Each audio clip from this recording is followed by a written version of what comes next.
Praise the lord. प्रभू येशू ख्रिस्ताच्या पवित्र महान नावामध्ये आजच्या या संदेशामध्ये पुन्हा एका नवीन संदेशामध्ये मी आपलं हृदयापासून स्वागत करतो. प्रियानो, परमेश्वर पवित्र शास्त्रातून वेगवेगळे संदेश तुम्हाला प्रगट करत आहे. माझा विश्वास आहे की देव या दिवसामध्ये तुमची भेट घेऊन तुमच्या वैयक्तिक, कौटुंबिक आणि व्यावसायिक आणि धार्मिक जीवनाला आशीर्वाद नक्कीच देत आहे. जे संदेश तुम्ही ऐकत आहात, जी वचनं तुम्ही शिकत आहात, त्याद्वारे तुमचं आत्मिक आणि आर्थिक जीवन देखील नक्की स्थिरावलेलं असेल आणि उंचावलेलं असेल अशी मी आशा बाळगतो. प्रियानो, संदेश हे शास्त्रातून आत्म्याच्या प्रेरणेने दिले जातात. कारण बायबल सांगतं की हा शास्त्रलेख ईश्वर प्रेरित आहे आणि हा शास्त्रलेख सद्बोध, दोष दाखवणं, सुधारणूक आणि नीतिशिक्षण याकरता उपयोगी आहे. आणि यापासून देवभक्त तयार होऊन चांगल्या कामासाठी सिद्ध होतो. त्यामुळं मी तुम्हाला नम्र विनंती करतो की तुम्हाकडे येणारं हे वचन, हा संदेश, हा शुभ संदेश हे परमेश्वराच्या शास्त्रातून आहे. ही वचनं देवाची वचनं आहेत. हे आमच्या मनाच्या भावना किंवा आमच्या कल्पनेनं मी किंवा आम्ही कोणी देत नाही. संदेश सांगणारा देवापासून जे गुज सत्य रहस्य ऐकलं जातं ते आम्ही तुम्हाला तुमच्या जीवनामध्ये पेरण्याचा प्रयत्न करत आहोत. पाऊल म्हणतो, मी लाविले, अपोलोसाने पाणी घातले. मी लाविले, अपोलोसाने पाणी घातले. लावणारा आणि पाणी घालणारा काहीच नाही, पण वाढवणारा परमेश्वर आहे. आणि म्हणून प्रियानो, आम्ही केवळ बीज, देवाचं वचन तुमच्या जीवनात पेरत आहोत. ज्या मंडळीत तुम्ही आहात ते सेवक तुमची काळजी घेत आहेत, तुम्हाला वचनामध्ये, विश्वासामध्ये, प्रार्थनेमध्ये वाढवत आहेत. त्यामुळं ज्या मंडळीत तुम्ही आहात, ज्या चर्चमध्ये आहात, त्या देवाच्या सेवकाच्या अधीन राहणं, त्यांनी दिलेली शिकवण, त्यांनी सांगितलेल्या गोष्टी, संदेश याचं पण तंतोतंत पालन करणं ही तुमची जबाबदारी आहे. फक्त टी व्हीवरले संदेश, फेसबुकच्या माध्यमातून येणारे संदेश एवढ्यावर तुम्ही अवलंबून राहू नका. ज्या मंडळीत, ज्या प्रार्थनास्थळी तुम्ही जाता त्या ठिकाणी तुमचे पालक, सेवक जी वचनाची सेवा तुमच्यासाठी करतात त्यांच्या अधीन राहा. त्यांच्यासाठी प्रार्थनेत आठवण करा. त्यांना हातभार लावा सुवार्ता कार्यामध्ये. आणि मग जे परमेश्वर टी व्ही चॅनलच्या माध्यमातून, फेसबुकच्या माध्यमातून, अनेक सेवकांच्या माध्यमातून अधिक नव्या काही गोष्टी शिकवत असतो त्या जरूर तुम्ही ऐका. परंतु प्रथम मंडळीत राहा. जी सेवक आहे त्यांच्या अधीन राहा. त्यांच्या सुवार्ता कार्यामध्ये त्यांना मदत करा. आपलं दान, दशमांश ज्या त्या मंडळीत तुम्ही नक्की देत राहा. देवबाप तुम्हाला आशीर्वादित करो. प्रियानो, आजचा हा संदेश विशेष करून देव आणि कुटुंब, देवाची आज्ञा आणि कुटुंब याविषयी आहे. आपणास ठाऊक आहे की कुटुंबाचा प्रमुख परमेश्वर आहे. कुटुंबाचा संस्थापक देव आहे. कारण उत्पत्ती 1:26 मध्ये आम्हाला पाहायला मिळतं, मग देव बोलला, आपल्या प्रतिरूपाचा व आपल्याशी सदृश असा मानव आपण करू. परमेश्वरानं प्रथम आपल्याशी प्रतिरूपाचा आणि सदृश असा मानव निर्माण केला. आणि म्हणून मी तुमचा बंधू, देवाचा सेवक नात्यानं या शास्त्रातून तुम्हाला हे सांगू इच्छितो की तुम्हाला आणि मला परमेश्वरानं आपल्या प्रतिरूपाचं आणि आपल्याशी सदृश्य असं बनवलं आहे. त्यामुळे परमेश्वर तुमचा आणि माझा निर्माण करता, उत्पन्न करता देव आहे. परंतु शास्त्र सांगतं उत्पत्ती 2:18 मध्ये, मग परमेश्वर देव बोलला, मनुष्य एकटा असावा हे बरं नाही, तर त्याला अनुरूपसा सहकारी मी निर्माण करेन.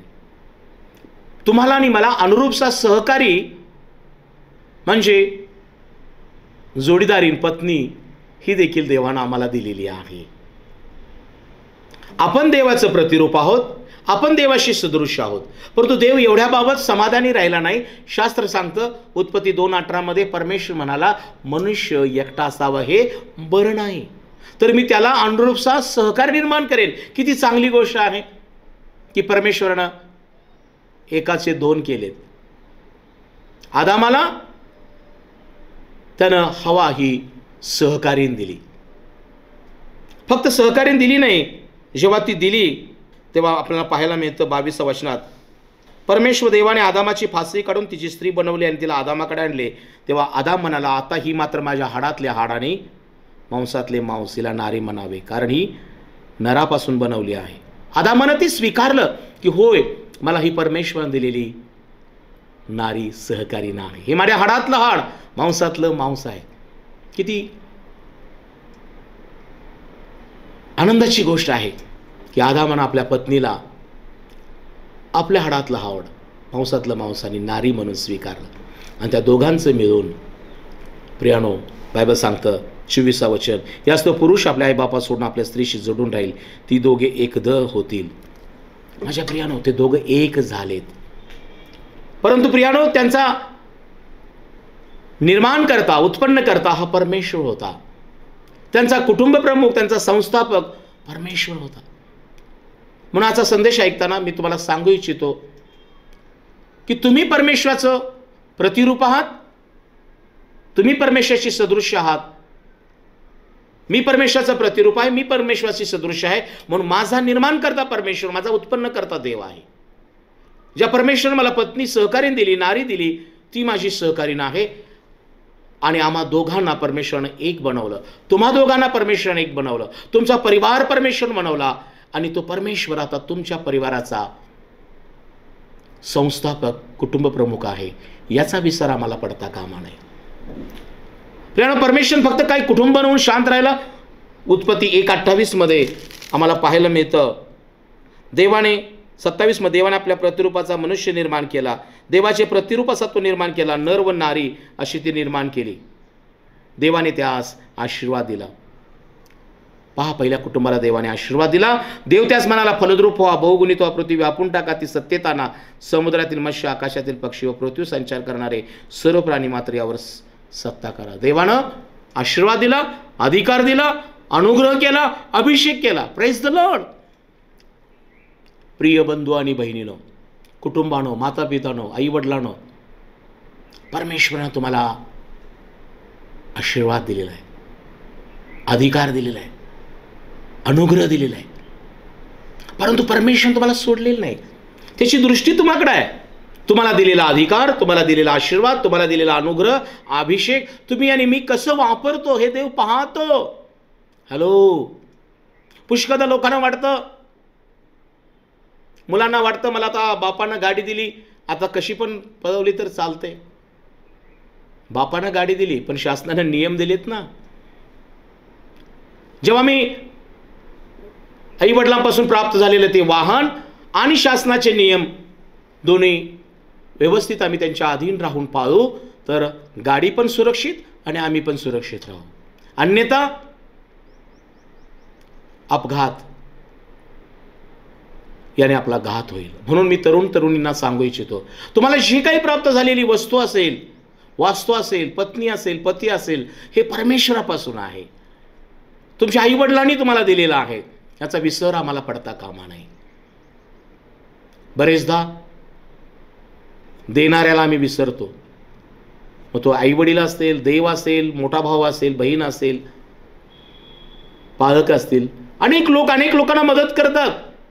आणि काही लोकांना त्याने दिलेल्या मत्तीचा विसर पडतो.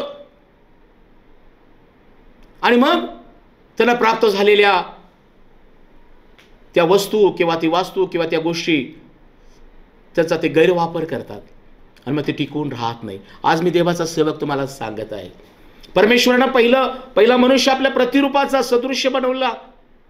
परमेश्वर त्याचा मालक, शालक, पिता, देव होता. त्याने त्याला पत्नी सहकारीण दिली, ती त्याची सहकारीण होती. पण परमेश्वर त्यांचा कुटुंबाचा संस्थापक आणि प्रमुख होता. परमेश्वर त्याला अनुग्रह दिला, अभिषेक दिला, आशीर्वाद दिला. सत्ता अधिकार दिली, पण परमेश्वर त्यांच्याबरोबर होता, त्यांच्याकडे दृष्टी लावून होता. आज एक महत्त्वाची गोष्ट लक्षात ठेवा, तुम्हाला प्राप्त झालेलं ते हे जे जीवन आहे, सौंदर्यानं भरलेलं असेल, सुज्ञानानं भरले असेल, चांगली नोकरी मिळाली असेल, उद्योग, पैसा, पद, प्रमोशन, विसर पडू देऊ नका, हे परमेश्वराने दिलेलं आहे. घमंड करू नका पदाचा, गर्वाचा, सौंदर्याचा, पैशाचा. कोणतंही असो, चर्चमध्ये प्राप्त झालेलं पद असेल किंवा सामाजिक कामामध्ये किंवा नोकरीच्या ठिकाणी नम्र होऊन राहा.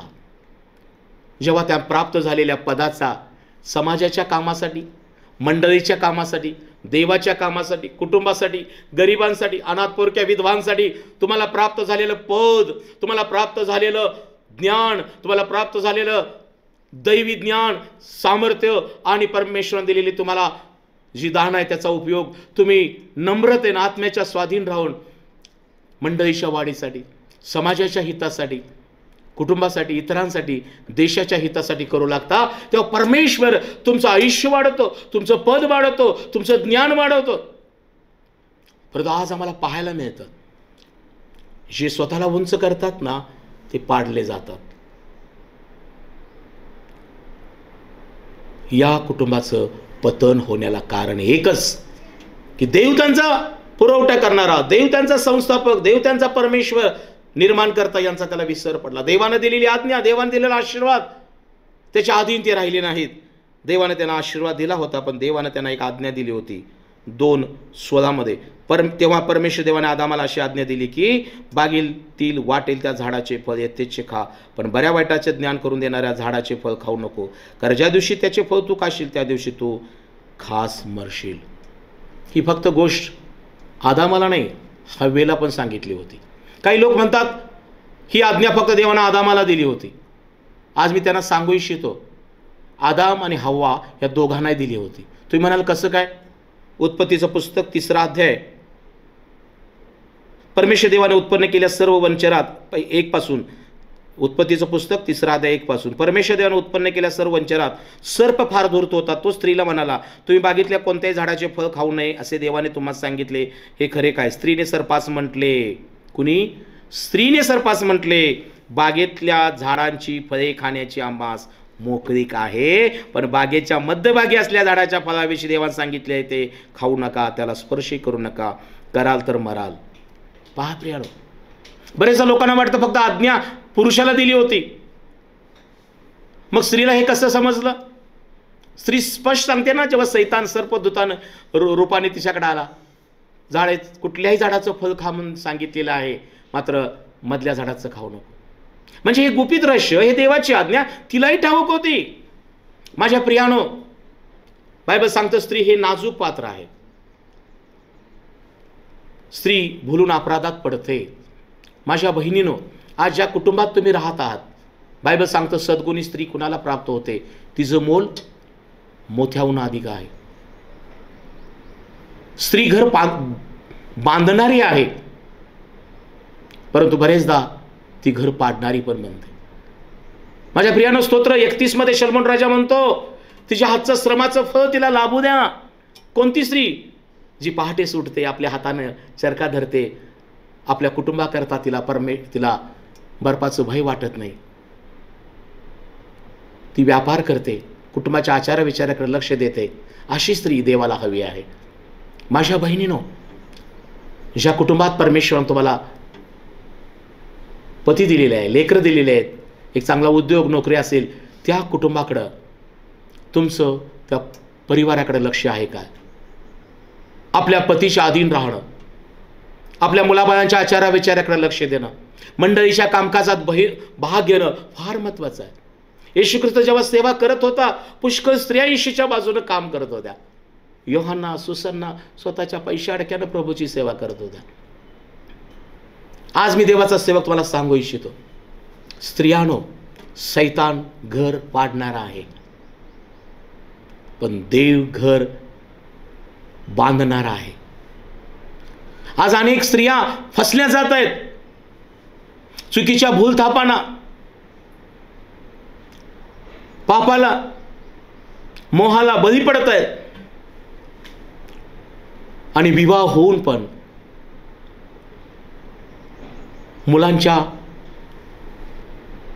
मुलं प्रसवून पण अनेक स्त्रिया पापामध्ये पडत आहेत आणि कुटुंब उद्ध्वस्त होत आहेत. आजचा संदेश हा आहे की देव आणि कुटुंब, देवाच्या आज्ञा आणि आशीर्वाद. प्रियानो, पहिल्या कुटुंबाचं पतन कशामुळे झालं? जरी देव त्यांच्याबरोबर होता, देव त्यांचा कुटुंब प्रमुख होता, देवाने त्यांना आज्ञा अधिकार दिला होता, मात्र आशीर्वाद पण दिला होता, परंतु देवाची आज्ञा त्यांनी पाळली नाही. आज जर तुम्ही तुमच्या पारिवारिक जीवनामध्ये आशीर्वादित व्हायचं असेल, आध्यात्मिक जीवनात आशीर्वादित व्हायचं असेल, तर पुरुष आणि स्त्रियांनी देवाच्या भयात आणि आज्ञेत राहणं, आपल्या कुटुंबाकडे लक्ष देणं. परमेश्वर आपला संस्थापक आहे, परमेश्वर आपला कुटुंब प्रमुख आहे, त्याच्या अधीन राहणं महत्वाचं आहे. सैतान धूर्त होता, त्यानं स्त्रीकडे येऊन तिला विचारतो, कुठल्याही झाडाचं फळ खायचं नाही असं तुला देवानं सांगितलं आहे का? त्याच्याशी संवाद करण्याची गरज नव्हती, त्याला आपलं गुपित सांगण्याची गरज नव्हती. स्त्रियानो, माझ्या बहिणीनो, आज मी देवाचा सेवक सांगत आहे.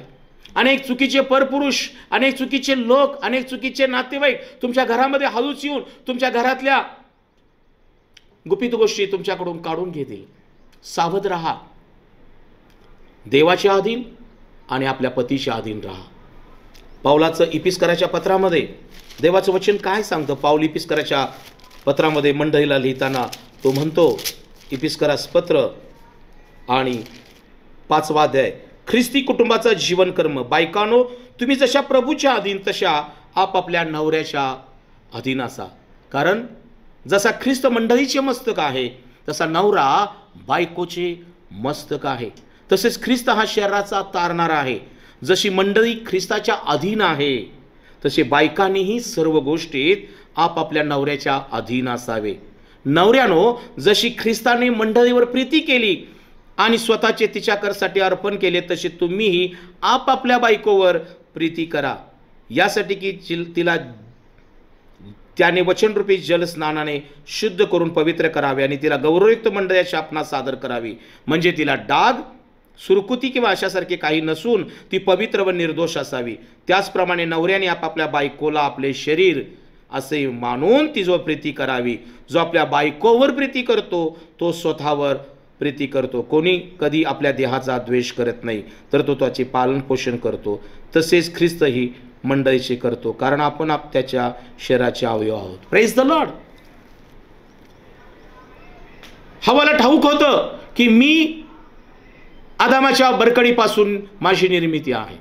आदामानं मला आपली पत्नी म्हणून सन्मानित केलेलं आहे, स्वीकारलेलं आहे, आणि आमचा दोघांचा प्रमुख परमेश्वर आहे. त्यांना मला तो सहभागिता देतो, तो आमचा मस्तक आहे, तो आमचा कुटुंब प्रमुख आहे. हे सगळं माहीत असताना, परमेश्वराचा आनंद अनुभव असताना देखील तिच्या हातून चूक झाली की तिनं काय केली? तिनं सैतानाचं ऐकलं आणि त्या झाडाचं फळ काढलं, खाल्लं आणि नवऱ्याला दिलं. त्यामुळं बायबल सांगतं तिनं आज्ञाभंग केल्यामुळं पतन झालं, मरण त्यांच्या जीवनात आलं. प्रिय विश्वासार्ह बहीण भावानो, पेत्राच्या पत्रामध्ये लिहिलेलं आहे, सैतान हा गर्जणाऱ्या सिंहासारखा आहे. पेत्राचं दुसरं पत्र 5:7 मध्ये लिहिलं आहे, सैतान हा गर्जणाऱ्या सिंहासारखा आहे, तो कोणाला गिळावे हे शोधित फिरतो. त्याच्या विरोधात विश्वासात दृढ उभे राहा. Praise the Lord. आम्ही देवावरला विश्वास, आम्ही एकमेकावरला विश्वास, आम्ही एकमेकाच्या अधीनतेत, देवाच्या अधीनतेत, नवऱ्याच्या अधीनतेत, देवाच्या प्रीतीत, पत्नीच्या प्रीतीत आम्ही राहिलं पाहिजे. पहिल्या कुटुंबाचं पतन, त्यांनी देवाची अधीनता सोडली, देवाचा शब्द मांडला नाही आणि कुटुंब पतन पावलं. म्हणून पाऊल इफिस्कराच्या मंडळीमध्ये नव्या करारात म्हणतो, पुरुषानो आपापल्या स्त्रीवर आपलं शरीर समजून प्रीती करा. आज तुम्ही आपल्या पत्नीवर प्रीती करत आहात की जगातल्या गोष्टी आणि जगातल्या स्त्रियावर प्रीती करत आहात, यावर तुमचं कुटुंब अवलंबून आहे. तुम्ही आपल्या पतीच्या अधीन आहात का परपुरुषाच्या कडे तुमची दृष्टी लागलेली आहे? स्त्रियांनो, सावध राहा. आज अनेक ठिकाणी व्यभिचार, यामुळे कुटुंब उद्ध्वस्त होत आहेत. काही लोक म्हणतात, नाही माझा तो नुसताच फ्रेंड आहे, माझ्या कामाच्या ठिकाणी मला तो आवडतो, मला हित आवड. सावध राहा. इब्री लोकाच्या पत्रात लिहिलेलं लग्न सर्वस्वी मान्य असावं, अंतरून निर्दोष असावं, तरुणपणाच्या वासनापासून दूर पळा आणि शुद्ध मनाने प्रभूचा दावा करण्याबरोबर नीतिमत्व, शांती आणि प्रीती याच्या पाठीस लागा. योसेफ धार्मिक होता, जुन्या करारात लिहिलेला आहे. त्याच्या भावाने त्याला मारून खड्ड्यात टाकलं, परंतु देव त्याच्यावर होता. देवाने त्याला उच्च स्थानाठ्याने ठेवलं. पोटिफरानं त्याला आपल्या घरामधलं उच्च स्थान दिलं. परंतु सैतान योसेफवर हल्ला करण्याचा प्रयत्न करत होता आणि एका स्त्रीच्या माध्यमातून पोटिफराच्या पत्नीनं त्याच्यावर मोह टाकण्याचा प्रयत्न केला. ती त्याला चुकीचं पाप करण्यासाठी ते त्याला चेतावत आहे. परंतु पोटिफर तो योसेफ म्हणतो, या घरामध्ये परमेश्वरानं प्रत्येक गोष्ट माझ्या अधीन ठेवलेली आहे, मात्र तुझ्यावर माझा अधिकार नाही आहे. माझ्या प्रियानो, योसेफाला सैतानानं पाडण्याचा प्रयत्न केला, पण बायबल सांगतो योसेफ तिच्यापासून दूर पळाला. तिनं जगा इतका टाईट पकडला होता की तो तिनं हिसकावून घेतला. या जगामध्ये पाप, या जगामधलं व्यसन, या जगामधला मोह, या जगामध्ये असणारा व्यभिचार, भ्रष्टाचार, अनेक गोष्टी तुमच्या धार्मिक जीवनाला, तुमच्या पवित्र जीवनाला, तुमच्या विश्वासू जीवनाला पाडण्याचा प्रयत्न करत आहेत. पण आजचा संदेश तुम्हाकडे येत आहे. देव तुम्हाला पाहत आहे. देवाची आज्ञा, देवाचा अधिकार, देवाचा आशीर्वाद जर टिकून ठेवायचा असेल तर पापापासून पळ काढा, व्यसनापासून दूर राहा, आपल्या परमेश्वराच्या भयात, आपल्या पतीच्या अधीन, आपल्या पत्नीच्या अधीन राहा. अब्राहमाला परमेश्वरनं वचन दिलं होतं, तो आपला देश गणगोत्र सोडून मी सांगतोय त्या देशात चल, आकाशातल्या तारेत की वाळूच्या कणाईत की मी तुला संतती देईन. अब्राहमाने देवावर विश्वास ठेवला. उत्पत्ती 15:6 मध्ये लिहिले, अब्राहमाने देवावर विश्वास ठेवला. हे त्याला नीतिमत्व असं गणलं गेलं. होय, अब्राहमाने देवावर विश्वास ठेवला. आज तुमचा देवावर विश्वास आहे. आज तुम्ही देवाचं भय बाळगणारे आहात. आज तुम्ही देवानं दिलेला अधिकार, आशीर्वादासाठी पात्र आहात. पण एक गोष्ट, देवानं तुम्हाला जी आज्ञा दिलेली आहे,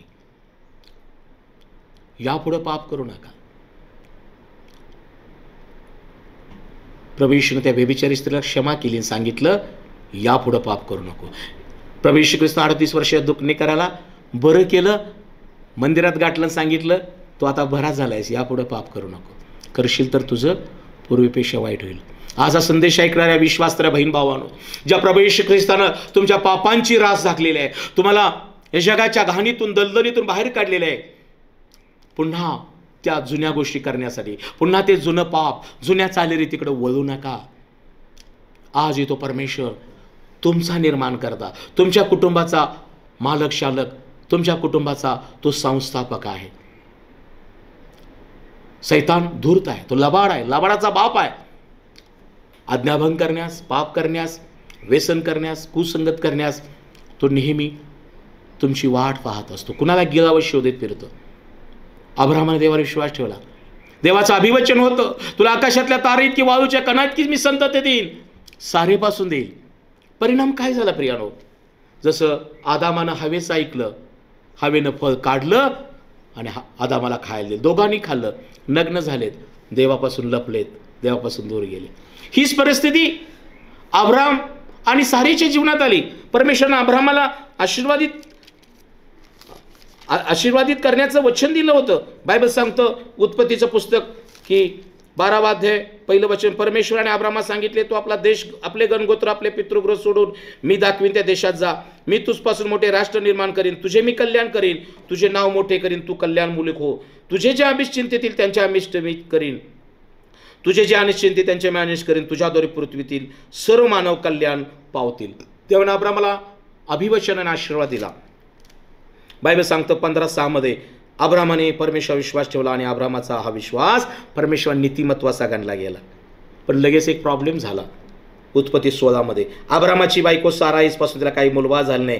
तिची मिश्री दासी होती, तिचे नाव हगार असे होते. साराय अब्राहमाला म्हणाली, पहा, परमेश्वराने माझी कूस बंद ठेवली आहे, तर माझ्या दासीपेशी जा, कदाचित तीच करून माझे घर नांदते होईल. तेव्हा अब्राहमाने साराईचा शब्द मांडला. जसं आदामानं दिलं, बायकोनं फळ खाल्ला, अब्राहमानं दिली, सारानं आपली दासी हगार केला तिचा स्वीकार. प्रॉब्लेम मोठा झाला. परमेश्वराने तिला अभिवचन दिलं होतं, मी तुझा कल्याणमूलक करेन, मी तुला आशीर्वादित करेन, वाळूच्या कणा आहेत की आकाशातल्या तारा आहेत की मी तुला आशीर्वाद संतती देईन. सारेपासून आदामाने हव्वानं तडजोड केली आणि पतन पावले. अब्रामानं देखील बायकोचं ऐकलं आणि तडजोड केली. देवाला ते आवडलं नाही प्रियानो. आणि हगारापासून जी संतती निर्माण झाली, आज प्रियानो आम्हाला ठाऊक आहे परिणाम काय होत आहे. आणि म्हणून मी देवाचा सेवक हा संदेश सांगत असताना मी तुम्हाला सांगू इच्छितो की तुम्ही परमेश्वराचं प्रतिरूप आहात. तुम्ही परमेश्वराशी सदृश आहात. परमेश्वर तुमचा आणि माझा निर्माण करताय. परमेश्वर तुम्हाला आणि मला पत्नी दिलेली आहे, ती सहकारी नाही. परमेश्वरानं आपलं कुटुंब स्थापन केलेलं आहे. परमेश्वरानं फलद्रुपतेचा आशीर्वाद दिला, अधिकार दिलेला आहे. परमेश्वरानं आम्हाला अनुग्रहाने अभिषेक केलेला आहे. आज ज्या कुटुंबात तुम्ही आहात त्या कुटुंबामध्ये परमेश्वर तुम्हाबरोबर आहे. तुमच्या कुटुंबाचा प्रमुख प्रभू येशू ख्रिस्त आहे. तुमच्या कुटुंबाचा मस्तक ख्रिस्त आहे. स्त्रियांनो, पुरुष तुमचा मस्तक आहे. पुरुषांनो, ख्रिस्त तुमचा मस्तक आहे. स्त्रियांनो, आपापल्या नवऱ्याच्या अधीन राहा. पुरुषांनो, आपापल्या पत्नीवर प्रीती करा. दोघांनी मिळून देवाच्या अधीन राहा, देवा प्रीती करा. देव तुमचा संस्थापक आणि प्रमुख आहे. तो तुमच्या कुटुंबाला सुरक्षित ठेवेल, आशीर्वादित होईल, वंश वाढेल, मुलांची मुलं दृष्टीस पडतील. म्हणून स्तोत्र 128 मध्ये दावीद राजा म्हणतो, धन्य तो पुरुष जो परमेश्वराचं भय धरतो, जो त्याच्याच मार्गाने चालतो. तू सुखी होशील, तू समृद्ध होशील. तुझी स्त्री जणू काय द्राक्षीच्या सफळ वेलासारखी होईल. तुझ्या माझघरात तुझी मुले जैतुनाच्या रोप्यासारखी होतील. परमेश्वर श्रीनाथून तुला आशीर्वाद देव, तुझ्या मुलांची मुले तुझ्या दृष्टीस पडो. परमेश्वर त्या कुटुंबाला आशीर्वाद देतो जे कुटुंब एकमेकाच्या प्रीतीत राहतं, ज्या स्त्री आपल्या नवऱ्याच्या अधीन राहतात, जो पुरुष आपल्या पत्नीवर प्रीती करतो आणि दोघं आणि त्यांचा परिवार परमेश्वराच्या प्रीतीत अधीन राहतात, ते कुटुंबाचं पतन होत नाही. पण आज अनेक या देशामध्ये, राज्यामध्ये आम्हाला पाहायला मिळतं. स्त्रियांनो, सावध राहा. सैतान हा धूर्तने फसवतो. परपुरुषाशी संबंध ठेवू नका. पुरुषानं पर स्त्रीच्या नादी लागू नका. दावीद सलमोन राजा म्हणतो, इंगरावरून चालशील तर पाय पोहणार नाहीत काय? विस्त उराशी धरशील तर तुझं अंग जळणार नाही काय? जो स्त्रीशी गमन करतो परस्त्रीशी, तो तसाच आहे. जसा बैल कापण्यात जाण्यास जातो, पाश मांडलेला आहे, पक्षी जाळ्यात अडकण्यास जातो, तसा आहे. आणि म्हणून आज मला सांगायला हे आवडेल की परमेश्वर आपला निर्माण करता देव आहे. परमेश्वरानं तुम्हाला तुमच्या परिवारामध्ये आशीर्वादित केलेलं आहे, अनुग्रह दिलेला आहे, अभिषेक दिला, आशीर्वाद दिलेला आहे, अधिकार दिलेला आहे. त्या परमेश्वरानं दिलेल्या शब्दामध्ये, आज्ञेमध्ये राहणं, यामध्ये आमचं हित आणि कल्याण आहे. परंतु आदामाने हवेसारखं आम्ही जर तडजोड केली, देवाचा शब्द नाही मांडला, प्रार्थना भक्ती नाही, मंडळीत नाही, तर सैतान आम्हाला पतन करण्यासाठी प्रयत्न करतो. अब्राहम देवाने त्याला अभिषेक केला, आशीर्वाद दिला, अभिष्ट चिंतिलं, त्याचं विश्वास पाहून त्याला नीतिमत्व, देवावरला विश्वास त्याचं नीतिमत्व होतं, देवाशी जडलेला मनुष्य हृदयाशी. परंतु सारानं त्याची गंमत केली, तडजोड करायला भाग पाडली. आज कोण तुम्हाला तडजोड करायला भाग पडत आहे? चुकीचे मित्र, चुकीचा परिवार, चुकीचे लोक. मुलांना आई वडिलांच्या अधीन राहा, आई वडिलांना देवाच्या अधीन राहा. सारानं आपली हगार दाशी दिली, देवाला दुःख झालं. परंतु परमेश्वरानं अभिवचन पूर्ण केलं, सारेपासूनच इसाक झाला. माझ्या प्रियानं, परमेश्वर दिलेलं अभिवचन पूर्ण करण्यास समर्थ आहे. आज जबाबदारी तुमची आहे की परमेश्वर जो देव आहे, तो आमचा कुटुंब प्रमुख, तो आमचा उगमस्थान, आशीर्वादाचं ठिकाण आहे. त्याची आज्ञा पाळणं, त्यानं दिलेल्या अभिवचनावर विश्वास ठेवणं, त्याच्या आज्ञेत राहणं आणि आशीर्वादित होणं, ही आमची जबाबदारी आहे. सैतानापासून दूर राहा, पापा व्यसनापासून, व्यभिचारापासून दूर राहा. कधीच पतन होणार नाही. दैवबाप करो हा संदेश तुम्हाला, तुमच्या परिवाराला आशीर्वादित करो. या आपण सर्वजण डोळे बंद करू आणि प्रार्थना करू. पवित्र परमेश्वरा, स्वर्गीय देवा, ख्रिस्त येशूच्या पवित्र नावामध्ये मी तुझा आभार मानितो. आज या प्रियजनांनी हा संदेश मनापासून, हृदयापासून ऐकला आहे की होय परमेश्वरा, तू कुटुंबाचा प्रमुख आणि संस्थापक आहेस. आम्हाला तू आपल्या प्रतिरूपाचं आणि सदृश्य असं बनवलं आहेस. तू आम्हाला अनुग्रह आणि आशीर्वाद दिलेला देव आहेस. परमेश्वर तुम्हाला आज्ञा पण दिलेली आहेस. मी प्रार्थना करतो राजे येशू, हा संदेश ऐकून त्यांनी तुझी आज्ञा पाळावी, तुझ्यावर प्रेम करावं, तुझा अनुग्रह त्यांच्यावर असावा म्हणून सहाय्य कर. सैतानानं त्यांना फसवू नये, पापामध्ये, व्यभिचारामध्ये, व्यसनामध्ये त्यांचं पतन होऊ नये म्हणून बापा येशू तू यांच्यावर दया कर. माझे येशू, ज्या अब्रामानं तुझ्या विश्वास ठेवला त्याला नीतिमत्व लाभलं प्रभू. पुन्हा त्याला दिलेलं अभिवचन तू पूर्ण केलंस. येशू राजा, मी प्रार्थना करतो या प्रत्येक कुटुंबाचं सहाय्य कर. पुरुषांनी आपल्या स्त्रीवर आपलं शरीर समजून प्रीती करावी, स्त्रियांनी आपापल्या नवऱ्याच्या अधीन राहावं म्हणून त्यांचं सहाय्य कर. माझ्या येशू, कोणताही डाग, सुरकुती त्यांच्या जीवनामध्ये नको. तर बापा येशू, डागविरहित, सुरकुती नसलेलं, शृंगारलेलं वचनानं असं या कुटुंबांचं जीवन असू दे.